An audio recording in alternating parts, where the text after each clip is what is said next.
Welcome to our guide on managing caravans in Mount and Blade II Bannerlord. Caravans can be a game changer for your clan, providing a steady flow of income and resources.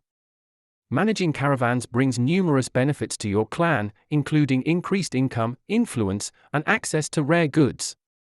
Setting up a caravan starts with choosing the right goods. Focus on items that are in high demand in nearby towns. Selecting the ideal companion for your caravan is crucial. Look for qualities like trade skill and charm to maximize profitability. Understanding caravan routes is vital for efficient trading. Familiarize yourself with towns that have high demand for your goods. Always be prepared to defend your caravan from bandit attacks. Employ a security detail to ensure safe passage. Regularly monitor your caravan's performance and profitability to make informed decisions about future operations.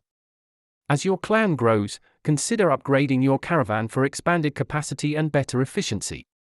Market fluctuations can impact your caravan's profitability. Stay vigilant and adapt your trading strategies accordingly. Mastering caravan management is essential for your success in Mount and Blade II Bannerlord. Happy trading!